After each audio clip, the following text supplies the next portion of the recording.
तुम्ही आम्ही आज असू उद्या नसू, काळाचे नियतीचे बोलावणे आल्यानंतर प्रत्येकाला जावेच लागेल, अशा प्रकारचं काही दिवसापूर्वी वक्तव्य करणारे महाराष्ट्र राज्याचे उपमुख्यमंत्री नामदार अजितदादा पवार यांना नियतीचे काही संकेतच मिळाले होते असे त्यांच्या वक्तव्यावरून वाटते. तो काळा दिवस उजाडला आणि नियतीनं महाराष्ट्राचं एक उमदं व्यक्तिमत्व आणि नेतृत्व हिरावून नेलं, अशा शब्दात वंचित बहुजन आघाडीचे सिंधुदुर्ग जिल्हा अध्यक्ष समाजभूषण तानाजी कांबळे यांनी अजितदादा पवार यांना कणकवली वासियाने आयोजित केलेल्या श्रद्धांजली सभेत व्यक्त केलं. वंचित बहुजन आघाडीचे सिंधुदुर्ग जिल्हा अध्यक्ष समाजभूषण तानाजी कांबळे या शोकसभेत काय म्हणाले, त्याने अजितदादांना कशा पद्धतीनं श्रद्धांजली वाहिली ते आपण या व्हिडिओत पाहू.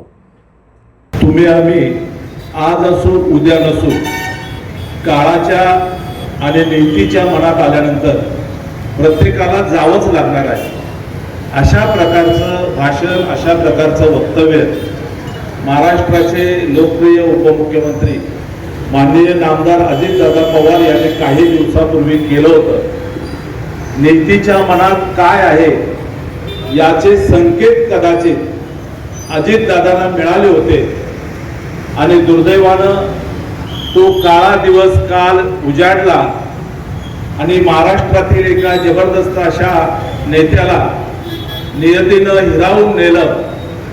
महाराष्ट्रातल्या या घटनेनं महाराष्ट्रातल्या प्रत्येक घराघरामध्ये दुःख पसरलं, प्रत्येकाच्या डोळ्यामध्ये अश्रू आले. काल जर आपण बघितलं तर सामान्य माणूस, सामान्य कार्यकर्त्यापासून नेत्यापर्यंत प्रत्येक जण दादांच्या अकाली निधनामुळे ओक्साबोक्सी रडताना आपण सर्वांनी पाहिलेला आहे. अजितदादा पवार यांची जनतेच्या बरोबरची नाळ जोडली गेलेली होती. महाराष्ट्राच्या विकासामध्ये, महाराष्ट्राच्या सामाजिक, सांस्कृतिक, राजकीय क्षेत्रामध्ये नामदार अजितदादा पवार यांचं मोठं योगदान आहे आणि अशा एका नेत्याला नियतीनं अकाली आपल्यातून नेलेला आहे आणि कधीही न भरून येणारी अशी अपरिमित हानी दादांच्या जाण्यानं महाराष्ट्राची झालेली आहे. जाता एकच सांगेन की दादांना आंबेडकरी चळवळीतील असंख्य कार्यकर्ते दादांना जोडले गेलेले होते. आंबेडकरी चळवळीतील कार्यकर्त्यांना दादा अत्यंत आपुलकीनं वागणूक देत होते. दादांच्या पक्षाचे लातूर उदगीर मधील एक आमदार आहेत, त्यांनी त्या ठिकाणी जे एक बुद्धविहार बांधलेलं आहे त्याची प्रशंसा संपूर्ण महाराष्ट्रामध्ये झालेली आहे आणि स्वतः अजितदादा पवार त्या बुद्धविहारात गेले आणि त्या बुद्धविहाराचं दादाने सुद्धा कौतुक केलेलं आहे. 4 महिन्यापूर्वी अहिल्यानगर या ठिकाणी डॉक्टर बाबासाहेब आंबेडकर यांच्या पूर्णाकृती पुतळ्याचं उद्घाटन होतं. त्या कार्यक्रमाला मुंबईतून 25 घंटे भिक्खूगण दादांच्या तिथल्या कार्यकर्त्यांनी निमंत्रित केलेले होते आणि त्या भिक्खू संघाच्या सोबत अहिल्यानगरला जाण्याचा मला योगायोग आला.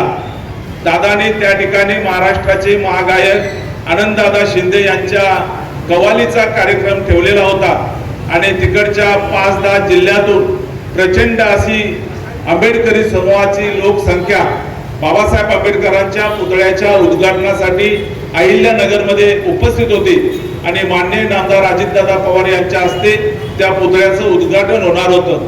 एका बाजूला अजितदादांच्या हस्ते बाबासाहेब आंबेडकरांच्या पुतळ्याचं उद्घाटन आणि दुसऱ्या बाजूला महागायक आनंददादा शिंदे यांच्या जाण्याचा कार्यक्रम.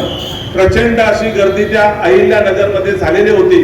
भिक्खू संघाच्या वतीनं त्यांच्या सोबत जाण्याचा मला योग आलेला होता आणि हा कार्यक्रम संपल्यानंतर भिक्खू संघासोबत आम्ही सर्वजण दादांना भेटलो, दादांबरोबर फोटो काढला.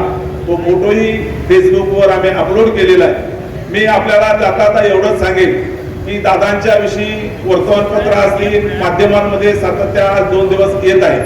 मी नादू महानूर जे आपल्या महाराष्ट्राचे ज्येष्ठ कवी, गायक, कवी आहेत त्यांच्या शब्दात एवढंच सांगेन, मुक्या मनाने किती उडवावे शब्दांचे बुडबुडे, मुक्या मनाने किती उडवावे शब्दांचे बुडबुडे, अजित दादा तुमचे पवाडे गातील बुडती तोफांचे चौघडे, तोफांचे चौघडे.